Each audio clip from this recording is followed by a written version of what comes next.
YTN을 향한 시청자 의견이라면 모두 귀 기울여 듣고 답하는 시청자 톡톡 Y 시간입니다. 오늘 주목한 시청자 의견을 AI 앵커 Y온이 소개해드립니다. 지금 바로 만나보시죠. 안녕하세요. AI 앵커 Y온입니다. 오늘의 첫 번째 주제는 국세청 체납 대응에 대한 시청자 의견을 들어봤습니다. 자세한 내용 지금 바로 보시죠.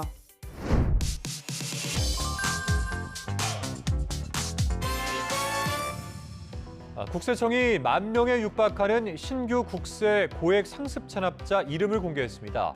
지난달 국세청이 홈페이지를 통해 고액 상습 체납자 명단을 공개했다는 소식을 전한 리포트가 있었습니다. 국세청이 이름과 인적 사항을 새로 공개한 대상은 2억 원 이상 국세를 1년 넘게 체납한 개인과 법인입니다. 총 체납액은 6조 2천억 원 정도로 지난해보다 1조 500억 원 늘었습니다. 유명인 가운데서는 개그맨 이혁재 씨가 부가세 2억 2,300만 원을 체납해 이름이 공개됐습니다.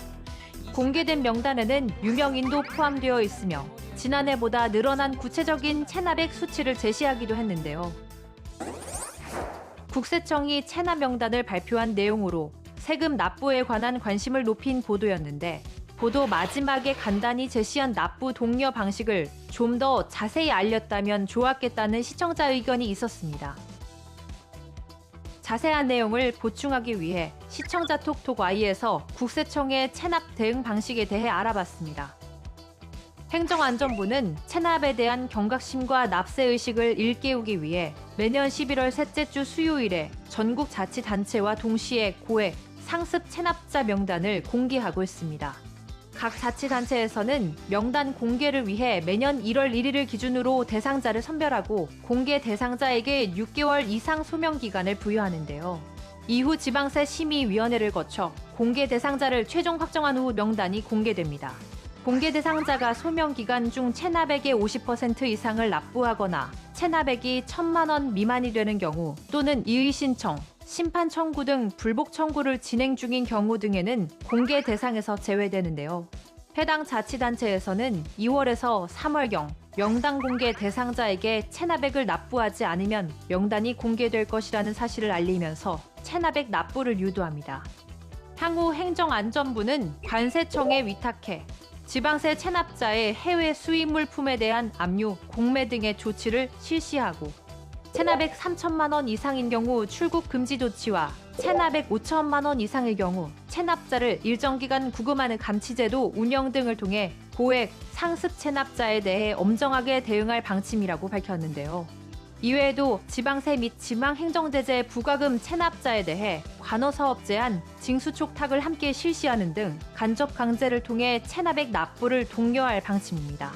공개된 고액 상습 체납자 관련 정보는 인터넷 지방세 납부 시스템 위텍스와 각 시도 및 행정안전부 누리집 등에서 확인할 수 있습니다. 다음으로 시청자 톡톡 Y 두 번째 주제는 실손보험 지급 거절에 대한 시청자 의견을 들어봤습니다. 어떤 내용을 담고 있는지 이어서 확인해 보시죠.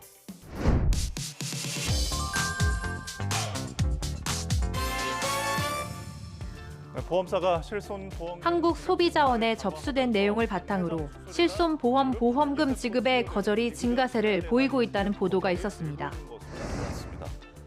치료 유형별로는 비급여 치료인 백내장 수술이나 도수 치료가 전체의 44%로 가장 많았고 특히 올해는 무릎 줄기세포 치료 관련 신청이 대폭 늘었습니다.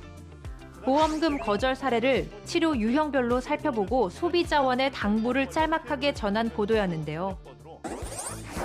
최근 보험사의 비급여 치료에 대한 지급 거절이 늘고 있다는 보도였는데 보험사가 지급을 거절하는 이유에 대해 알려주지 않아 필요한 정보가 누락됐다는 시청자 의견이 있었습니다.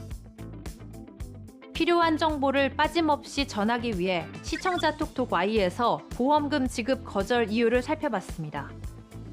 최근 보험사가 실손보험금의 지급 심사를 강화하면서 백내장 수술, 도수 치료, 무릎 줄기세포 치료 등 비급여 치료에 대한 실손보험금을 지급하지 않거나 과소 지급하는 사례가 늘고 있습니다. 지급 거절 이유로는 치료비료 불인정 44.6%, 입원비료 불인정 22.7%, 본인 부담 상한액 환급금 불인정 10.3%를 차지했는데요. 소비자가 의사의 판단에 따라 치료 및 입원을 받았음에도 보험사가 합리적인 재량의 범위 내로 인정하지 않을 경우 실손보험 보험금 지급이 거절된 것으로 확인됐습니다. 또한 입원의 경우 6시간 이상, 당일 또는 1박 이상의 입원 등의 형식적인 요건 외에도 입원이 필요한 실질적 사유가 확인되지 않으면 보험금 지급이 거절된 것으로 나타났는데요. 이에 소비자원은 소비자의 소액 진료비에 대한 실손보험금 청구가 활성화될 수 있도록 병원의 참여를 독려할 계획이라고 합니다. 관련해 소비자원은 소비자에게 백내장 수술 후 입원이 필요한 경우 의학적 소견을 확보할 것, 도수치료의 경우 반복 시행 시 보험금 지급이 거절될 수 있으므로 주의할 것, 부득이 치료가 반복되는 경우 치료 필요성을 입증할 수 있는 검사 기록 및 의학적 소견을 확보할 것, 무릎 줄기세포의 경우 신의료기술로 고시된 골관절염 단계를 확인한 후 치료를 시행할 것 등을 당부했습니다. 마지막으로 오늘 시청자 톡톡 Y 세 번째 주제는 4년 중임제와 이원 집정부제에 대한 시청자 의견을 들어봤습니다. 이어지는 내용도 지금 바로 만나보시죠.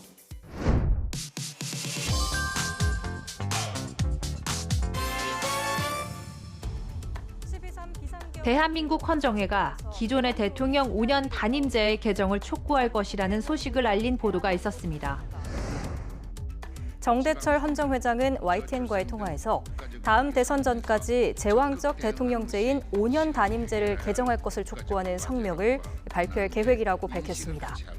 앞으로의 개헌 방향을 설명하면서 4년 중임제와 이원 집정부제 등을 제안할 것임을 언급하기도 했는데요.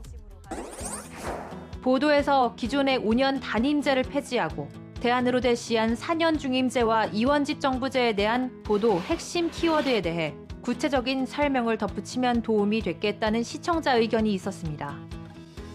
시청자의 이해를 돕기 위해 시청자 톡톡 Y에서 보도 핵심 키워드에 대해 알아봅니다. 현재 우리나라가 취하고 있는 5년 단임제는 대통령에 한 번만 선출될 수 있고 임기가 5년인 제도를 말하는데요. 이와 달리 4년 중임제는 미국처럼 2번의 선출이 가능하고 임기가 4년인 제도를 말합니다. 이원 집정부제란 대통령 중심제와 내각 책임제가 절충된 제도로 내란, 전쟁 등의 비상시에는 대통령이 행정권을 전적으로 행사하나 평상시에는 총리가 내정에 관한 행정권을 행사하며 대통령은 외교 국방 등의 권한만을 가지는 제도인데요.